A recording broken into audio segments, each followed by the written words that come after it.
Saudara, pemerintah menjadikan penawaran meningkatkan volume impor dari Amerika Serikat sebagai upeti yang diharapkan dapat membuat Presiden Donald Trump merelaksasi tarif impor resiprokal terhadap produk Indonesia sebesar 32%. Lebih lengkap, kita akan bahas bersama ekonom Ferry Latuhihin. Selamat pagi Pak Ferry, apa kabar? Selamat pagi Mbak. Baik Pak, Mbak, makasih Mbak ya. Tri. Pak, ini kan resmi berlaku hari ini. Bagaimana dampak tarif impor barang asal Indonesia ke Amerika Serikat sebesar 32% ini, Pak? Ya kita masih dalam proses negosiasi ya, setahu saya ya. Jadi walaupun ini hari diberlakukan, masih ada kemungkinan kalau negosiasi kita berhasil misalnya, ya kan tarif itu tidak setinggi ini ya. Kalau menurut saya kita masih ada harapan untuk membawakan tema-tema seperti misalnya bahwa kita memang kan masalahnya adalah pengenaan tarif itu, ya kan itu hitung-hitungannya kan berdasarkan kalau menurut saya berdasarkan trade surplus kita terhadap Amerika ya sebesar 18 miliar US dollar itu dimasukkan ke dalam equationnya. Walaupun formulanya memang sama sekali boleh dibilang ngawur ya, tidak ada dalam ilmu ekonomi seperti yang Ibu Sri Mulyani katakan gitu kan ya. Tapi kalau kita lihat kondisi hari ini memang sebetulnya tetap orang beranggapan bahwa itu untuk sementara masih berlaku ya selama kita belum berhasil menego Trump untuk bicara dan menghasilkan tarif yang jauh lebih rendah atau yang dikatakanlah normal. Nah itu salah satu syarat yang kita mau bawakan, tema yang kita mau bawakan adalah satu, kembali lagi, bahwa barang-barang yang kita ekspor ke Amerika itu bukanlah barang-barang yang menghancurkan ekonomi mereka, ya karena tidak berkompetisi dengan produksi-produksi yang ada di Amerika sana. Misalnya kayak semacam sendal jepit, sepatu, ya kan, bahkan daging, ya kan, ikan, furniture itu sama sekali hampir tidak ada di Amerika atau Amerika tidak membuat sendiri. Jadi alangkah anehnya kalau ini dikenakan tarif segitu tingginya, padahal ini juga untuk kepentingan konsumen Amerika itu sendiri dan ekonomi Amerika itu sendiri. Nah yang kedua, kalau dikatakan bahwa kita mengenakan tarif yang sangat tinggi, yang hitung-hitungannya Trump adalah 64%, maka dibagi dua aja 32%, itu pun masih negotiable. Ya, misalnya kalau memang kita ada mengenakan tarif pabeanan atau biaya masuk, ya kan kita bisa katakan kita akan bikin nol, ya kan ya. Itu masih mungkin gitu loh. Nah, selebihnya masalah TKDN dan non tarif barier yang lainnya kita bisa benahin. Jadi ini belum final ya, jadi masih berproses. Dan yang kedua, dampaknya pun terhadap real ekonomi tidak instan ya, tidak langsung kita rasakan ya, itu berproses ya kan. Mungkin 1 bulan, 2 bulan, 3 bulan baru kita merasakan dampaknya. Sementara dalam tenggang waktu 1 bulan, 2 bulan, 3 bulan itu kita masih punya room, masih punya space untuk menego Trump, kembali lagi meyakinkan Trump bahwa kita tidak competing dengan Amerika. Yang competing itu udah jelaslah Cina ya. Makanya kan tema utama dasarnya dulu adalah Cina US trade war, ya kan, perang dagang Cina US. Nah bahwa kita akhirnya kecipratan juga, saya rasa kita juga nggak boleh terlalu panik karena kita tidak terlalu diperhitungkan oleh Amerika. Karena kita tidak bersaing dengan Amerika. Kalau Cina kan memang udah bersaing sama Amerika ya, bahkan pada level yang tertinggi yaitu information technology, semiconductor, AI dan segalanya. Jadi kalau memang Trump mau perang dagang beneran, itu perang menghadapi Cina, bukan menghadapi Indonesia. Itu poin saya, Mbak. Lalu ini kan Pak, kalau dikatakan barang-barang Indonesia ini tidak terlalu berdampak terhadap Amerika Serikat, lalu bagaimana Anda melihat atau membaca peluang dari negosiasi yang dilakukan saat ini? Ya saya kira begini, ya, Trump tadi sebetulnya cuma melihat trade surplus kita terhadap Amerika ya. Jadi itu aja yang harus kita coba memang minimizing, misalnya seperti di dalam quick notes yang kemarin saya dapatkan, salah satunya adalah impor minyak dari Amerika ya untuk meminimalisir trade surplus kita terhadap Amerika, dan itu masih possible ya kan ya.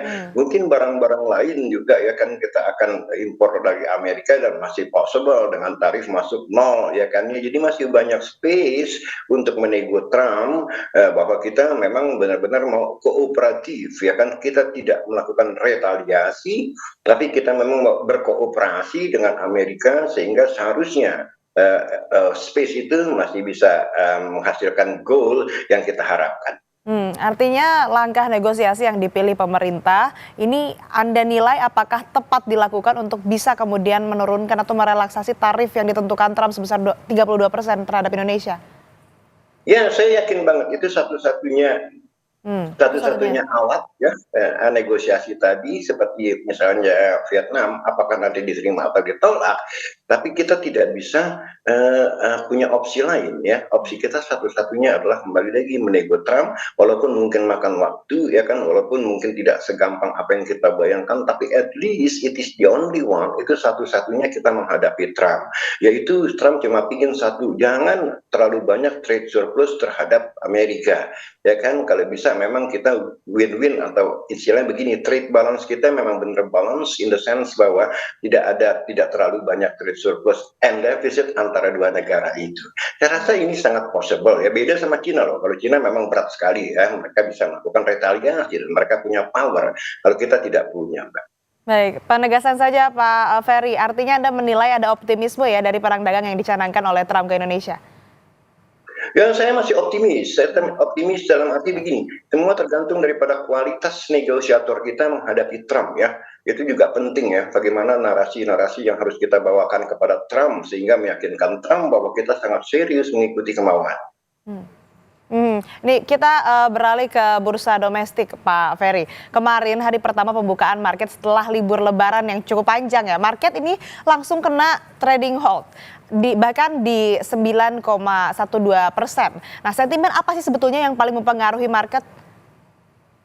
Ini kalau market kan memang selalu bergerak berdasarkan news ya. Kita kebetulan waktu itu juga libur ya, seminggu ya. Pada saat market-market lain jebol, kita masih belum dibuka market kita. Makanya kemarin begitu itu market kita dibuka seperti bendungan air di dam yang dibuka pintunya lantas mengucur deras ke bawah ya. Saya rasa itu diprediksi oleh setiap pemain gitu loh ya. Jadi bukan bukan sesuatu yang aneh lah ya. Tapi kalau kita lihat juga dibandingkan dengan bursa-bursa lain, termasuk bursa kita tidak terlalu parah ya dropnya ya, dibandingkan Hong Kong, Jepang, ya bahkan Dow Jones dan S&P kita termasuk mild ya, tidak terjadi dua kali trading halt, satu kali walaupun ditutup sedikit di bawah 6.000 ya kan, tapi tetap kalau ngeliatin koreksi, bukan koreksinya adalah downturnnya itu tidak terlalu parah dibandingkan bursa-bursa lain gitu loh ya. Jadi itu sangat wajar and unpredictable gitu lah.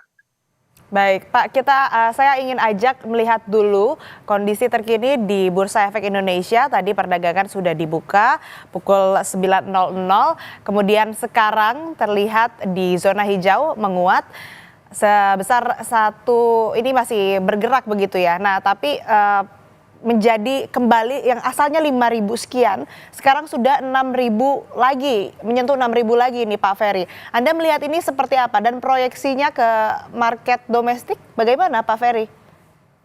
Ya bagus-bagus, saya kira memang begini ya, kita harus bedakan antara bursa kita dengan bursa global. Bursa kita itu sebelum Trump meluncurkan tarifnya memang udah under pressure Mbak ya. Akibat kebijakan-kebijakan pemerintah misalnya itu Danantara yang memasukkan bank-bank ke dalamnya, dan kita lihat bagaimana saham-saham bank sebelum Trump ya itu diguyur habis-habisan oleh pasar karena mereka takut bank ini istilahnya tidak aman berada di dalam Danantara. Nah kemudian dia tampar lagi dengan external shock yaitu Trump tarif ini ya kan, sampai kemarin jatuh ke bawah 6.000 gitu kan ya. Bahwa sekarang ada rebound saya rasa itu wajar ya. Saya juga perkirakan kemarin kita udah touch the bottom untuk sementara ya, dan saatnya beli gitu kan ya kalau saya kemarin ya. Dan ini hari karena saya tidak tahu situasi global, tapi etis begini, secara fundamental indeks kita di 6.000 itu menurut saya sih terlepas dari masalah internal ya. Kalau cuma kita take it into account cuma masalah eksternal, 6.000 itu udah cukup lumayan inilah ya, fair lah ya, nggak terlalu mahal, nggak terlalu murah. Baik. Nah ini kan ada sentimen juga ya. Ini apakah memang sentimen soal tarif Trump yang digetok di hari ini juga pengaruhnya sebesar itu, sesignifikan itu, Pak Ferry?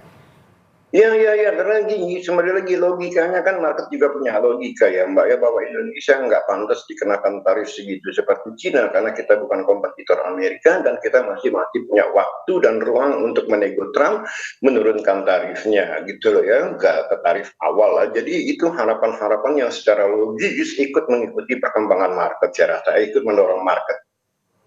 Ini kan yang menarik Pak Ferry, hari ini adalah hari pertama diterapkannya tarif Trump sebesar 32% terhadap produk Indonesia begitu ya. Tapi kalau kita lihat IHSG sekarang meski pada awal ya tadi pada saat dibuka ini di zona merah, tapi sekarang bergerak di zona hijau menguat begitu. Jadi sebetulnya apa sih yang dibaca oleh investor ini?